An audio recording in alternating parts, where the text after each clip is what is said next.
ৰাজ্য চৰকাৰৰ কৰ্মচাৰীসকলৰ বাবে জনাব বিচাৰিছোঁ পুনৰ 5টাকৈ গুৰুত্বপূৰ্ণ খবৰ য'ত ৰাজ্য চৰকাৰৰ বিভিন্ন বিদ্যালয়ত কৰ্মৰত শিক্ষক কৰ্মচাৰী অনা শিক্ষক কৰ্মচাৰী লগতে আন সকলো কৰ্মচাৰীৰ বাবে কেইবাটাও গুৰুত্বপূৰ্ণ খবৰ আহিছে।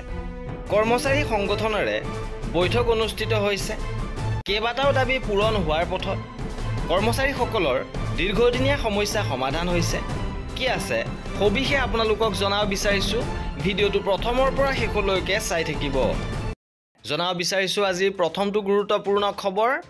ঘোষণা কৰা মতে গ্ৰীষ্ম বন্ধত সম্পূৰ্ণ কৰিব নোৱাৰিলে শিক্ষকৰ বদলি প্ৰক্ৰিয়া আৰু এপ্ৰিলতে মুকলি কৰা হৈছিল বদলীকৰণৰ বাবে এপ, কিন্তু বৰ্তমানলৈকে এই প্ৰক্ৰিয়া সম্পন্ন হৈ উঠা নাই, যাক লৈ শিক্ষক সমাজৰ মাজত তীব্ৰ প্ৰতিক্ৰিয়াৰ সৃষ্টি হৈছে।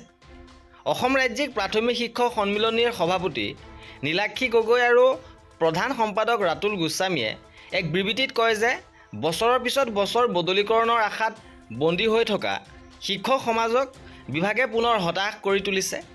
ৰাজ্যৰ সকলো কৰ্মচাৰীয়ে 3 বছৰত বদলি হোৱাৰ সুবিধা লাভ কৰাৰ বিপৰীতে শিক্ষকসকলক আইন প্ৰস্তুত কৰি 10 বছৰলৈ বদলিৰ আবেদনো কৰিব নোৱাৰাকৈ নীতি নিৰ্ধাৰণ কৰা হৈছে। কিন্তু শিক্ষা বিভাগে প্ৰতি বছৰে এই আইন নিজে উলংঘা কৰি আহিছে।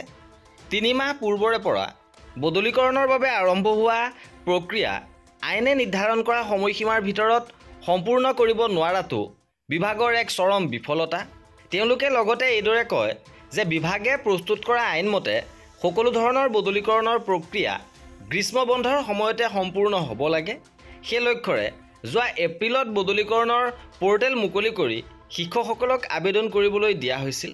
তৎসত্ত্বেও বিভাগীয় কামসমূহ সম্পূৰ্ণ কৰিব নোৱাৰিলে শিক্ষা বিভাগে। লগতে 10 আগষ্টৰ ভিতৰত এই বদলীকৰণৰ প্ৰক্ৰিয়া সম্পূৰ্ণ কৰাৰ বাবে দাবী তুলিছে প্ৰাথমিক শিক্ষক সন্মিলনীৰ ফালৰ পৰা।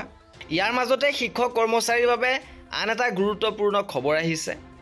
SRDৰ 4জনীয়া প্ৰতিনিধি দলে মাননীয় শিক্ষামন্ত্ৰী মহোদয়ৰ অফিচ চেম্বাৰত বদলীকৰণ বিষয়টিক লৈ বিভিন্ন সমস্যাৰ সম্পৰ্কত সাক্ষাৎ কৰে। মাননীয় শিক্ষামন্ত্ৰী মহোদয়ে সকলো সমস্যা অৱগত হৈছে, লগতে প্ৰতিনিধিক জ্ঞাত কৰে যে শিক্ষকসকলৰ বহু সমস্যা এতিয়াও সমাধান হোৱা নাই। বিশেষকৈ বহু শিক্ষক পূৰ্বে কৰ্মৰত হৈ থকা বিদ্যালয়ৰ পৰিৱৰ্তে নতুন এখন বিদ্যালয়ত কৰ্মৰত হৈ থকা আদি বিভিন্ন সমস্যা সমাধান হ'লেহে বদলীকৰণৰ সমস্যা সমাধান হ'ব। তাৰোপৰি মাধ্যম বিসংগতি, স্কুল মাৰ্জ আদি, গতিকে এই সমস্ত সমস্যা সমাধান কৰিবলৈ আৰু কিছুদিন অপেক্ষা কৰাৰ বাহিৰে উপায় নাই। আশা কৰোঁ এমাহ বা 2 মাহমানৰ পিছত সকলো সমস্যা সমাধান হোৱাৰ পিছত বদলীকৰণ বিষয়টি সমাধান হ'ব আৰু সমস্যাসমূহ সমাধান কৰি দুৰ্গা পূজাৰ আগতে বদলীকৰণ দিয়া হ'ব বুলি আশ্বাস দিছে।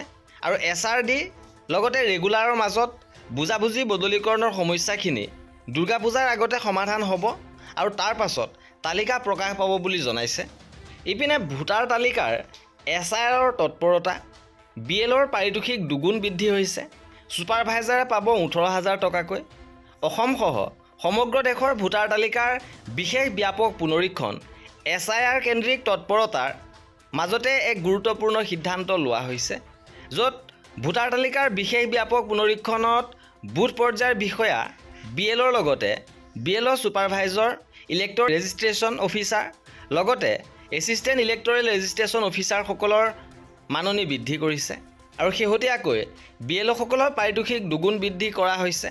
2015 চনৰ শেহতীয়া সংশোধনীত নিৰিখ অনুসৰি একোজন BLৰ বাৰ্ষিক পাৰিতোষিক আছিলে 6,000 টকা, কিন্তু যোৱা 2 আগষ্টত নিৰ্বাচন আয়োগে সদৰি কৰা সিদ্ধান্ত অনুসৰি এই পৰিমাণ 12,000 টকালৈ বৃদ্ধি কৰা হৈছে।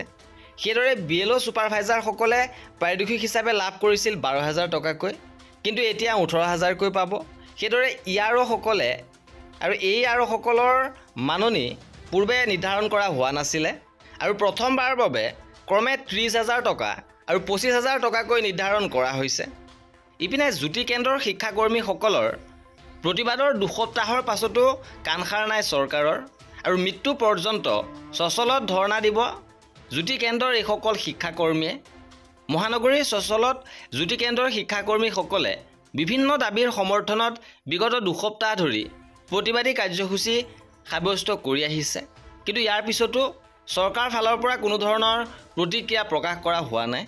ইপিনে কৰ্মচাৰীসকলৰ বাবে আন এটা গুৰুত্বপূৰ্ণ খবৰ আহিছে। সদৌ অসম চৰকাৰী NPS কৰ্মচাৰী সন্থাৰ ফালৰ পৰা জনোৱা হৈছে যে অনিবাৰ্য কাৰণবশতঃ সন্থাৰ তৃতীয় দ্বিবাৰ্ষিক অধিৱেশন পিছুৱাই দিয়া হৈছে আৰু লগতে উল্লেখ কৰে যে 8 আৰু 9 আগষ্টৰ পৰিৱৰ্তে 23 আৰু 24 আগষ্ট 2025 তাৰিখে অনুষ্ঠিত হ'ব, য'ত মাননীয় মুখ্যমন্ত্ৰী মহোদয় উপস্থিত থকাৰ কথা আছিলে আৰু এই সভাখনৰ তাৰিখ পিছুৱাই দিয়া হৈছে। এই অধিৱেশনখন এতিয়া 23 আৰু 24 আগষ্ট তাৰিখে অনুষ্ঠিত হ'ব। আৰু এই আছিলে আজিৰ ভিডিঅ'টোত। কৰ্মচাৰী আৰু পেঞ্চনাৰৰ সকলো খবৰ পাই থাকিবৰ বাবে আমাৰ চেনেলটো ছাবস্ক্ৰাইব কৰি ৰাখিব। ভিডিঅ'টো শেষৰলৈকে চোৱাৰ বাবে বহুত ধন্যবাদ।